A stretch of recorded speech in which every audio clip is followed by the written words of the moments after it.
여러분 안녕하세요. 여러분의 친구 마음챙김입니다. 지난주 제주도 한 사찰에서 이상한 일이 벌어졌습니다. 30년 동안 참선만 하신 원적 스님이 갑자기 환속을 선언했습니다.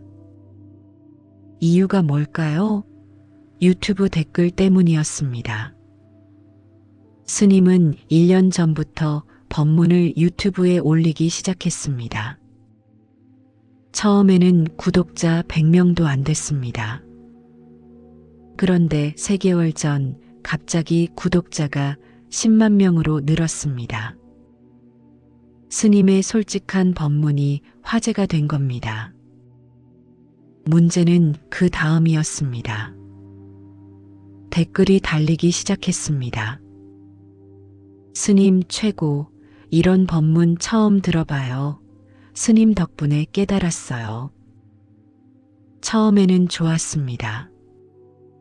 하지만 점점 더 자극적인 법문을 해야 한다는 강박이 생겼습니다.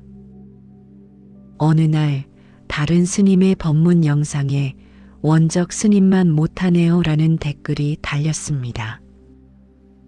원적 스님은 그 댓글을 보고 기분이 좋았습니다.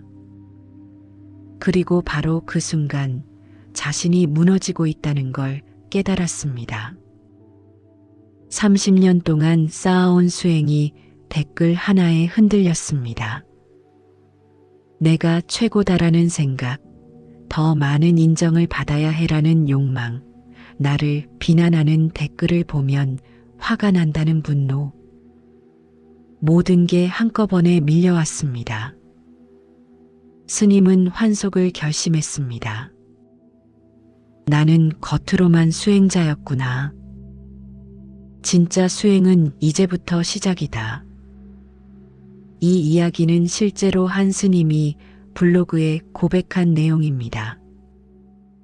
우리는 여기서 중요한 진실을 발견합니다. 욕망과 화는 출가자와 재가자를 가리지 않는다는 것입니다. 여러분은 어떻습니까? 인스타그램 좋아요 개수를 확인하나요? 직장에서 동료와 비교하나요? 누군가의 말 한마디에 밤새 뒤척이나요? 이 모든 것이 욕망과 화입니다. 오늘 저는 금강경을 통해 이 문제의 진짜 원인을 알려드리겠습니다. 그리고 구체적인 해결책도 드리겠습니다. 영상 끝까지 보시고 구독 버튼 꼭 눌러주세요. 첫 번째 주제입니다. 수행자도 무너지는 욕망, 그 정체는 무엇일까요? 먼저 성진 스님의 비유를 들어보겠습니다. 어느 날 한 남자가 스님을 찾아왔습니다. 스님, 저는 화를 내고 싶지 않은데 자꾸 사람들이 저를 화나게 만들어요. 스님이 물었습니다. 당신 집에 장작이 있습니까? 네, 있습니다. 그 장작이 저절로 불이 붙나요? 아니요, 성냥으로 불을 붙여야죠. 그럼 누가 불을 붙이는 겁니까? 제가요. 스님이 말했습니다. 바로 그겁니다. 다른 사람들은 당신 옆에 장작을 쌓고 볏짚을 깔고 성냥을 건넬 뿐입니다. 하지만 그 성냥에 불을 붙이는 건 당신입니다. 하지만 스님, 장작이 이미 쌓여 있는데 안 붙일 수가 있나요? 물론입니다. 성냥을 던져버리면 됩니다. 아니면 물을 끼얹어도 되고요. 이 비유는 우리에게 중요한 진실을 알려줍니다. 화의 주인은 나입니다. 다른 사람이 아무리 화나게 해도 결국 화를 내는 건 내 선택입니다. 그런데 여기서 한 가지 더 중요한 게 있습니다. 불을 붙이면 누가 탈까요? 장작이 탈까요? 아닙니다. 장작을 붙잡고 있는 나 자신이 탑니다. 이제 심리학이 말하는 화의 메커니즘을 살펴보겠습니다. 신경과학자 자드 추디는 2019년 연구에서 놀라운 사실을 발견했습니다. 화를 내는 순간 우리 뇌의 편도체가 활성화됩니다. 그런데 동시에 전두엽, 즉 이성적 판단을 담당하는 부분이 비활성화됩니다. 쉽게 말해 화가 나면 바보가 된다는 겁니다. 더 놀라운 건 그 다음입니다. 화를 내는 동안 우리 몸에서는 코르티솔이라는 스트레스 호르몬이 분비됩니다. 이 호르몬은 최대 48시간 동안 몸에 남아 있습니다. 한번 화를 내면 이틀 동안 내 몸이 망가진다는 뜻입니다. 그럼 왜 우리는 화를 낼까요? 추디 박사는 이렇게 설명합니다. 화는 일종의 방어기제입니다.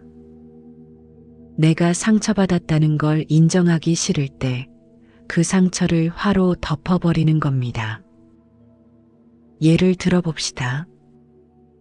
상사가 자네는 이것도 못해라고 말했습니다. 진짜 감정은 뭘까요? 수치심입니다. 나는 무능하구나라는 생각. 하지만 이 감정을 받아들이기는 너무 고통스럽습니다. 그래서 화로 바꿉니다. 저 인간이 날 무시해. 화는 연막탄입니다. 내 진짜 상처를 가리는 연막탄. 그런데 연막탄을 터뜨리면 누가 숨이 막힐까요? 나 자신입니다. 이제 금강경이 말하는 아상을 함께 살펴보겠습니다. 금강경 제3분에는 핵심 구절이 나옵니다. 만일 보살이 아상, 인상, 중생상, 수자상이 있다면 곧 보살이 아니니라. 한글 발음으로 읽으면 이렇습니다. 약보살, 유아상, 인상, 중생상, 수자상, 즉비보살. 아상이 뭘까요? 나는 어떤 사람이다라는 고정관념입니다. 원적 스님의 경우를 봅시다. 나는 훌륭한 스님이다. 나는 많은 사람에게 인정받아야 한다. 나는 다른 스님보다 뛰어나다. 이 모든 게 아상입니다. 문제는 이 아상이 욕망을 만든다는 겁니다. 나는 훌륭한 스님이다라는 생각에서 더 많은 구독자가 필요하다는 욕망이 생깁니다. 이게 욕망의 사슬입니다. 아상 하나가 끝없는 욕망을 만들어냅니다. 부처님은 말씀하십니다. 이 아상을 깨뜨려라. 나는 어떤 사람이다라는 생각 자체가 허상이다. 진짜 나는 고정된 게 아니다. 매 순간 변한다. 예를 들어봅시다. 나는 똑똑한 사람이다라고 생각하는 사람이 있습니다. 그런데 어느 날 실수를 했습니다. 그 순간 이 사람은 패닉에 빠집니다. 내가 이럴 리 없어. 그리고 화가 납니다. 왜 화가 날까요? 똑똑한 나라는 아상이 위협받았기 때문입니다. 만약 나는 똑똑할 때도 있고 실수할 때도 있다고 생각했다면 어땠을까요? 화가 안 났을 겁니다. 금강경은 이렇게 가르칩니다. 고정된 나는 없다. 나라는 건 매 순간 다르게 만들어지는 허상이다. 이 허상에 집착하지 마라. 조금 더 깊이 들어가 보겠습니다. 욕망은 어떻게 만들어질까요? 2023년 서울대 심리학과 박진영 교수팀의 연구를 봅시다. 연구진은 100명의 직장인을 대상으로 실험을 했습니다. 이들을 두 그룹으로 나눴습니다. A그룹은 당신은 어떤 사람입니까? 라는 질문을 받았습니다. B그룹은 지금 이 순간 당신의 기분은 어떻습니까? 라는 질문을 받았습니다. 그 다음 이들에게 원하는 연봉은 얼마입니까? 라고 물었습니다. 놀라운 결과가 나왔습니다. A그룹은 평균 2억 원을 원했습니다. B그룹은 평균 1억 2천만 원을 원했습니다. 왜 이런 차이가 났을까요? A그룹은 자신을 정의하는 과정에서 아상을 강화했습니다. 나는 능력 있는 사람, 나는 인정받아야 하는 사람. 이 아상이 더 큰 욕망을 만들어낸 겁니다. B그룹은 현재 순간에 집중했습니다. 지금 이 순간 나는 피곤하다. 지금 이 순간 나는 편안하다. 과거의 나나 미래의 나가 아니라 지금의 나. 이 사람들은 현실적인 욕구만 느꼈습니다. 이게 바로 금강경의 가르침입니다. 나는 어떤 사람이다라고 정의하는 순간 욕망이 생깁니다. 지금 이 순간에 나에 집중하면 진짜 필요한 것만 보입니다. 이제 금강경의 두 번째 상, 인상을 함께 살펴보겠습니다.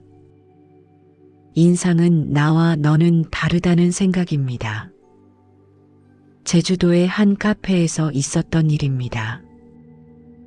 한 손님이 아메리카노를 주문했습니다. 바리스타가 실수로 라떼를 만들었습니다. 죄송합니다. 제가 다시 만들어 드릴게요. 됐어요. 그냥 이거 마실게요. 이 손님은 화를 안 냈습니다. 왜일까요? 바리스타를 나와 다른 사람이 아니라 나처럼 실수할 수 있는 사람으로 봤기 때문입니다. 반대로 다른 손님은 이랬습니다. 어떻게 주문도 제대로 못 받아요? 당신 프로 아니에요? 이 손님은 바리스타를 나와 다른 부류로 봤습니다. 저 사람은 서비스 직종, 나는 손님. 이 구분이 화를 만들었습니다. 금강경은 말합니다. 나와 너의 구분은 허상이다. 우리는 모두 같은 인간이다. 같은 약점을 가지고 같은 고통을 느끼는 존재다. 이 진실을 깨달으면 화가 줄어듭니다. 저 사람도 나처럼 힘들겠구나. 저 사람도 나처럼 실수하는구나. 공감이 생기면 화가 사라집니다. 이제 금강경에서 가장 유명한 구절을 함께 보겠습니다. 금강경 제10분에 이런 구절이 나옵니다. 마땅히 머무르는 바 없이 그 마음을 내라. 한글 발음으로는 이렇습니다. 응무소주 이생기심. 이게 무슨 뜻일까요? 아무것도 붙잡지 말라는 겁니다. 해능 스님은 이 구절을 듣고 깨달았습니다. 무엇을 깨달았을까요? 나무꾼이었던 해능은 매일 산에 갔습니다. 나무를 베고 팔고 돈을 벌었습니다. 그런데 어느 날 시장에서 금강경을 들었습니다. 응무소주 이생기심. 순간 해능은 깨달았습니다. 나는 지금까지 모든 걸 붙잡으려고 했구나. 돈, 명예, 인정하지만 이 모든 게 물처럼 빠져나가잖아. 손을 펴면 되는구나. 금강경의 가르침은 간단합니다. 손을 펴라. 붙잡지 마라. 흘러가게 놔둬라. 화가 날 때도 마찬가지입니다. 화를 붙잡지 마세요. 이 자식, 나한테 이러면 안 되는데 라고 붙잡으면 화가 커집니다. 아, 화가 나네. 그런데 이것도 곧 지나가겠지라고 놔두면 화가 사라집니다. 욕망도 마찬가지입니다. 나는 반드시 성공해야 해라고 붙잡으면 욕망이 커집니다. 성공하면 좋겠지만 안 돼도 괜찮아라고 놔두면 욕망이 줄어듭니다. 그렇다면 구체적으로 어떻게 실천해야 할까요? 3가지 방법을 알려드리겠습니다. 첫 번째는 3초 멈추기입니다. 화가 날 때 3초만 멈추세요. 숨을 한번 깊이 쉬세요. 그리고 물어보세요. 지금 내가 붙잡고 있는 건 뭐지? 예를 들어봅시다. 나쁜 반응은 이렇습니다. 상사가 질책하면 즉시 이 자식이 날 무시해라고 생각하고 바로 반박합니다. 그리고 싸움이 벌어집니다. 좋은 반응은 이렇습니다. 상사가 질책하면 3초를 멈춥니다. 그리고 생각합니다. 아, 나는 지금 인정받아야 하는 나를 붙잡고 있구나. 이것도 허상이지. 그러면 평온해집니다. 두 번째는 상대방 입장 상상하기입니다. 화가 날 때 상대방도 나처럼 고통받는 인간이라고 생각하세요. 나쁜 생각은 이겁니다. 저 인간은 왜 저래? 저 인간은 나쁜 놈이야. 좋은 생각은 이겁니다. 저 사람도 힘들겠지. 저 사람도 누군가에게 상처받았겠지. 저 사람도 나처럼 약한 인간이야. 한 실험이 있습니다. 사람들에게 짜증나는 상황을 보여주고 저 사람의 하루를 상상해 보세요라고 했습니다. 그러자 화가 50% 줄었습니다. 세 번째는 매일 저녁 복귀하기입니다. 자기 전에 오늘 하루를 돌아보세요. 언제 화가 났나요? 언제 욕망이 일어났나요? 그리고 물어보세요. 그때 내가 붙잡고 있던 아상은 뭐였지? 그게 진짜 나일까? 다음번에는 어떻게 하면 좋을까? 이렇게 매일 복귀하면 점점 자신의 패턴이 보입니다. 아, 나는 무시당할 때 화가 나는구나. 나는 인정받고 싶을 때 욕망이 생기는구나. 패턴이 보이면 대응이 쉬워집니다. 그렇다면 원적 스님은 환속 후 어떻게 됐을까요? 스님은 서울의 작은 사찰에서 다시 시작했습니다. 유튜브는 삭제했습니다. 구독자 10만 명도 포기했습니다. 대신 매일 아침 동네 카페에서 커피를 마셨습니다. 사람들이 스님을 알아보고 인사했습니다. 스님, 유튜브 왜 안 하세요? 제가 욕심이 생겨서요. 그 욕심을 내려놓으려고 그만뒀습니다. 사람들은 이 솔직함에 감동했습니다. 점점 더 많은 사람들이 스님을 찾아왔습니다. 하지만 이번에는 달랐습니다. 스님은 누가 칭찬해도 감사합니다. 하지만 저도 아직 부족한 게 많아요라고 말했습니다. 누가 비난해도 그럴 수 있죠. 제 부족함을 지적해 주셔서 감사해요라고 말했습니다. 칭찬해도 비난해도 흔들리지 않았습니다. 왜냐하면 훌륭한 나 또는 부족한 나를 붙잡지 않았기 때문입니다. 1년 후 동네 사람들이 스님에게 물었습니다. 스님, 전보다 더 행복해 보이세요. 비결이 뭐예요? 스님이 웃으며 대답했습니다. 손을 폈어요. 욕심도 명예도 인정도 다 내려놨어요. 그랬더니 진짜 자유가 뭔지 알겠더라고요. 아무것도 안 붙잡으면 아무것도 나를 붙잡을 수 없어요. 두 번째 주제로 넘어가겠습니다. 왜 우리는 화를 내고 나서 후회할까요? 한번 생각해 보세요. 여러분은 언제 제일 화가 나나요? 2024년 한국심리학회의 조사 결과를 보면 한국 직장인이 가장 화를 많이 내는 시간은 오후 4시입니다. 왜일까요? 하루 종일 쌓인 스트레스가 정점에 달하는 시간이기 때문입니다.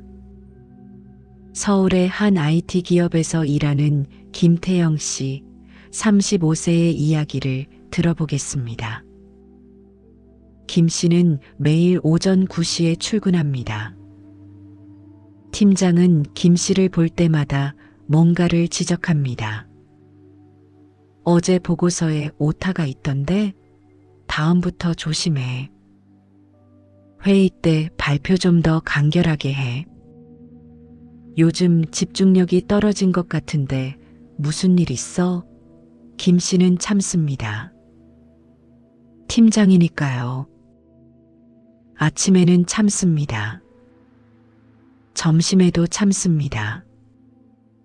오후 2시에도 참습니다. 그런데 오후 4시 신입사원이 실수를 합니다. 보고서에 숫자를 잘못 입력한 겁니다. 김 씨가 폭발합니다. 이것도 못해? 신입이라고 봐주는 줄 알아? 제대로 좀 해. 신입사원은 울먹입니다. 사무실 분위기가 얼어붙습니다. 5분 후 김 씨는 후회합니다. 왜 그렇게 화를 냈을까? 신입사원의 실수는 작은 건데. 사실 나도 그런 실수 많이 했는데. 하지만 이미 늦었습니다.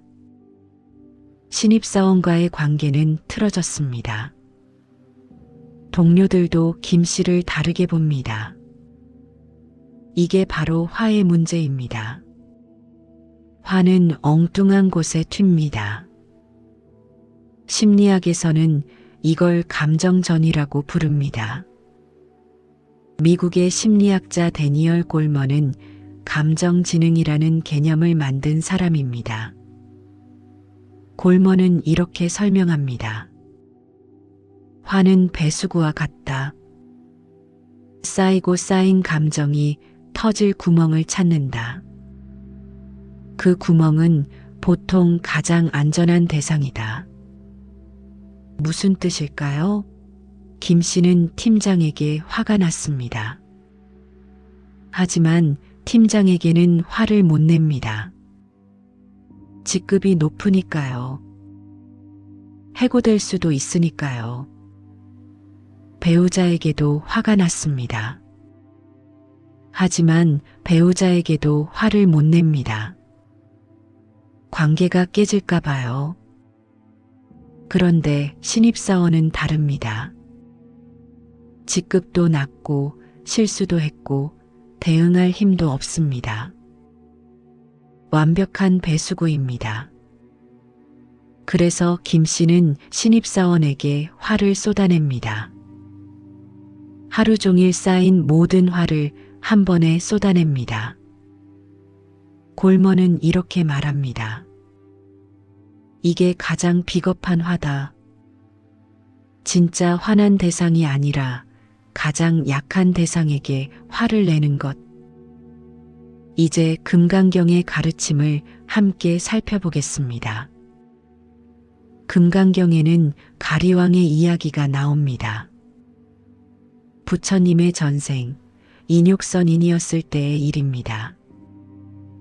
가리왕이라는 폭군이 선인의 몸을 토막토막 잘랐습니다. 이유도 없이 그냥 잔인한 재미로 자른 겁니다. 그런데 선인은 화를 내지 않았습니다. 금강경에는 이렇게 나옵니다. 내가 가리왕에게 몸을 베이고 잘릴 때 나에게는 아상도, 인상도, 중생상도, 수자상도 없었다. 한글 발음으로는 이렇습니다. 여하석이 가리왕 할절 신체 아어이시 무아상, 무인상, 무중생상, 무수자상. 선인은 왜 화를 내지 않았을까요? 아상이 없었기 때문입니다. 몸을 잘리는 나라는 고정된 존재가 없다고 봤기 때문입니다. 인상이 없었기 때문입니다.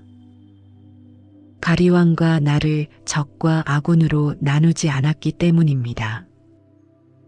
중생상이 없었기 때문입니다. 가리왕도 무명에 빠진 중생일 뿐이라고 봤기 때문입니다. 수자상이 없었기 때문입니다. 이 고통도 영원하지 않고 곧 지나갈 것이라고 알았기 때문입니다. 이게 바로 금강경의 가르침입니다. 화는 사상에서 나온다. 사상을 버리면 화도 사라진다. 조금 더 깊이 살펴보겠습니다. 왜 김씨는 신입사원에게 화를 낸 걸까요? 사상으로 분석해 봅시다. 첫째, 아상이 있었습니다. 나는 능력 있는 선배다. 나는 실수하지 않는다. 나는 인정받아야 한다. 팀장이 계속 지적하니까 이 아상이 위협받았습니다. 그래서 화가 쌓였습니다. 둘째, 인상이 있었습니다. 선배와 후배는 다르다. 나는 지적하는 사람, 너는 지적받는 사람. 이 구분 때문에 신입사원에게 함부로 대할 수 있었습니다. 셋째, 중생상이 있었습니다. 신입사원은 부족한 존재다. 나는 완벽한 존재다. 이 생각 때문에 상대방의 입장을 생각하지 못했습니다. 넷째, 수자상이 있었습니다. 이 화는 당연한 거다. 선배가 후배를 혼내는 건 전통이다. 이 생각 때문에 화를 정당화했습니다. 이 네 가지 상이 화를 만들었습니다. 그렇다면 어떻게 해야 할까요? 금강경은 명확한 해답을 제시합니다. 물은 모든 상은 다 허망한 것이니 만약 모든 상이 상 아님을 보면 곧 열애를 보리라. 한글 발음으로는 이렇습니다. 범소유상, 계시어망, 약견제 상비상, 즉견열애. 모든 상은 허망하다. 즉 가짜라는 겁니다. 능력 있는 나라는 상도 가짜입니다. 어떤 날은 능력 있고 어떤 날은 실수합니다. 고정된 나는 없습니다. 선배와 후배라는 구분도 가짜입니다. 회사를 나가면 그냥 같은 인간입니다. 모두 밥 먹고 잠자고 실수하는 존재입니다. 신입사원이 부족하다는 생각도 가짜입니다. 나도 신입 때 부족했습니다. 누구나 배우는 과정이 있습니다. 선배가 후배를 혼내는 게 당연하다는 생각도 가짜입니다. 그건 나쁜 전통일 뿐입니다. 바꿀 수 있습니다. 이 모든 상이 허망함을 보면 화가 사라집니다. 실제 사례를 하나 더 들어보겠습니다. 같은 회사의 박미선 씨 33세는 다르게 대응했습니다. 박 씨도 김 씨처럼 팀장에게 하루 종일 지적을 받았습니다. 오후 4시 박 씨도 신입사원의 실수를 발견했습니다. 하지만 박 씨는 이렇게 말했습니다. 잠깐만요. 여기 숫자가 좀 이상한데 같이 한번 확인해 볼까요? 신입사원이 미안해하며 말했습니다. 죄송해요. 제가 실수했어요. 박 씨가 웃으며 말했습니다. 괜찮아요. 저도 신입 때 이런 실수 엄청 많이 했어요. 다음부터 조심하면 돼요. 함께 고치죠. 둘이 함께 숫자를 고쳤습니다. 신입사원은 고마워했습니다. 동료들은 박 씨를 존경하는 눈빛으로 봤습니다. 차이가 뭘까요? 박 씨는 3초를 멈췄습니다. 신입사원의 실수를 보는 순간 화가 치밀어 올랐습니다. 하지만 숨을 한번 깊이 쉬었습니다. 그리고 물었습니다. 나는 지금 뭘 붙잡고 있지? 나는 지금 완벽한 선배라는 아상을 붙잡고 있구나. 그런데 나도 실수하잖아. 이게 허상이지. 나는 지금 신입사원과 나를 구분하는 인상을 붙잡고 있구나. 그런데 우리 다 같은 인간이잖아. 이것도 허상이지. 상을 놓아버리니까 화가 사라졌습니다. 그리고 자비가 생겼습니다.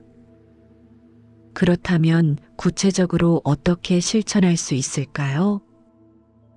화가 날 때 사용할 수 있는 구체적인 기법을 알려드리겠습니다. 첫 번째, 화 체크리스트입니다. 화가 날 때 이 4가지를 점검하세요. 지금 내가 붙잡고 있는 아상은 뭐지? 나는 어떤 사람이어야 한다는 생각? 지금 내가 만들고 있는 인상은 뭐지? 나와 저 사람을 어떻게 구분하고 있지? 지금 내가 가진 중생상은 뭐지? 저 사람을 어떤 존재로 규정하고 있지? 지금 내가 믿는 수자상은 뭐지? 이래야 한다는 고정관념이 뭐지? 이 4가지를 점검하면 화의 뿌리가 보입니다. 두 번째, 상대방 이름 부르기입니다. 화가 날 때 상대방을 저 인간, 저 자식이라고 부르지 마세요. 이름을 불러보세요. 김영수 씨도 힘들겠지. 박지현 씨도 나처럼 실수할 수 있지. 이름을 부르면 상대방이 인간으로 보입니다. 적이 아니라 나처럼 약한 인간으로요. 세 번째, 24시간 후 상상하기입니다. 화가 날 때 24시간 후를 상상해 보세요. 내가 지금 화를 내면 내일 이맘때 나는 어떤 기분일까? 후회하고 있을까? 아니면 시원해하고 있을까? 대부분의 경우 후회하고 있을 겁니다. 그럼 지금 화를 내지 마세요. 마지막 변화 사례를 들어보겠습니다. 김태영 씨는 신입사원에게 화를 낸 그날 밤 잠을 못 잤습니다. 계속 후회가 밀려왔습니다. 다음 날 아침 김 씨는 신입사원을 찾아갔습니다. 어제 미안했어. 내가 너무 심하게 말했어. 신입사원은 괜찮다고 말했지만 눈빛은 여전히 불안했습니다. 김 씨는 결심했습니다. 금강경을 공부하기 시작했습니다. 매일 저녁 하루를 복기했습니다. 언제 화가 났는지, 그때 어떤 상을 붙잡고 있었는지. 3개월 후 김 씨는 달라졌습니다. 어느 날 팀장이 또 지적했습니다. 김 대리, 이번 보고서도 좀 아쉬운데 예전에 김 씨였다면 속으로 화가 났을 겁니다. 하지만 이번에는 달랐습니다. 3초를 멈췄습니다. 숨을 깊이 쉬었습니다. 그리고 물었습니다. 나는 지금 뭘 붙잡고 있지? 아, 완벽한 나를 붙잡고 있구나. 그런데 나도 부족할 수 있지. 이게 허상이지. 그리고 대답했습니다. 네, 팀장님. 어떤 부분이 아쉬우신지 구체적으로 말씀해 주시면 개선하겠습니다. 팀장은 오히려 놀랐습니다. 김 대리가 방어적이지 않고 열린 태도로 나왔기 때문입니다. 그리고 오후 4시 신입사원이 또 실수를 했습니다. 예전에 김 씨였다면 폭발했을 겁니다. 하지만 이번에는 박미선 씨처럼 대응했습니다. 여기 좀 이상한데 같이 확인해 볼까? 신입사원은 감사해했습니다. 김 씨는 스스로 놀랐습니다. 화가 안 나는 게 신기했습니다. 6개월 후 동료들이 물었습니다. 김 대리, 요즘 왜 이렇게 차분해졌어요? 전에는 자주 화내셨잖아요. 김 씨가 웃으며 대답했습니다. 금강경을 배웠어요. 상을 내려놓는 법을요. 내려놓으니까 화도 내려가더라고요. 마무리에 들어가겠습니다. 오늘 우리는 금강경을 통해 욕망과 화의 실체를 살펴봤습니다. 욕망은 아상에서 나옵니다. 나는 어떤 사람이다라는 고정관념이 욕망을 만듭니다. 화는 사상에서 나옵니다. 아상, 인상, 중생상, 수자상이 화를 만듭니다. 금강경은 명확한 답을 줍니다. 마땅히 머무르는 바 없이 그 마음을 내라. 응무소주 이생기심. 아무것도 붙잡지 마세요. 아상도 욕망도 화도 붙잡지 마세요. 지금 이 순간에 충실하세요. 과거의 나도 미래의 나도 아닌 지금의 나로 사세요. 남과 비교하지 마세요. 저 사람은 저 사람의 길이 있고 나는 나의 길이 있습니다. 실천 방법을 다시 한번 정리하겠습니다. 매일 실천할 것 3가지입니다. 첫째, 화가 날 때 3초 멈추고 물으세요. 나는 지금 무엇을 붙잡고 있지? 둘째, 욕망이 생길 때 물으세요. 이게 진짜 필요한 걸까? 아니면 비교해서 나온 걸까? 셋째, 잠들기 전 물으세요. 오늘 나는 어떤 상을 붙잡고 살았지? 만약 여러분이 이 가르침을 듣고도 아무것도 바꾸지 않는다면 어떻게 될까요? 10년 후 여러분은 여전히 화를 내고 후회하고 있을 겁니다. 여전히 욕망에 시달리고 있을 겁니다. 여전히 남과 비교하며 불행해하고 있을 겁니다. 20년 후에는 몸이 망가져 있을 겁니다. 스트레스로 병이 들어 있을 겁니다. 관계가 망가져 있을 겁니다. 가족, 친구, 동료와 멀어져 있을 겁니다. 30년 후 죽음을 앞두고 어떤 생각을 할까요? 왜 나는 화를 그렇게 많이 냈을까? 왜 나는 돈에 그렇게 집착했을까? 왜 나는 진짜 중요한 것들을 놓쳤을까? 후회합니다. 하지만 이미 늦었습니다. 시간은 돌아오지 않습니다. 여러분은 지금 선택의 순간에 서 있습니다. 한쪽 길은 익숙합니다. 계속 화내고, 계속 욕망하고, 계속 불행한 길입니다. 다른 쪽 길은 낯섭니다. 상을 내려놓고 지금에 충실하고 행복해지는 길입니다. 어느 길을 선택하시겠습니까? 금강경은 2500년 동안 수많은 사람들을 자유롭게 했습니다. 이제 여러분 차례입니다. 오늘부터 시작하세요. 3초 멈추기부터 시작하세요. 작은 실천이 큰 변화를 만듭니다. 여러분의 인생이 바뀌기를 진심으로 기원합니다. 구독 버튼 꼭 눌러주세요. 좋아요도 눌러주시고 댓글로 여러분의 경험을 나눠주세요.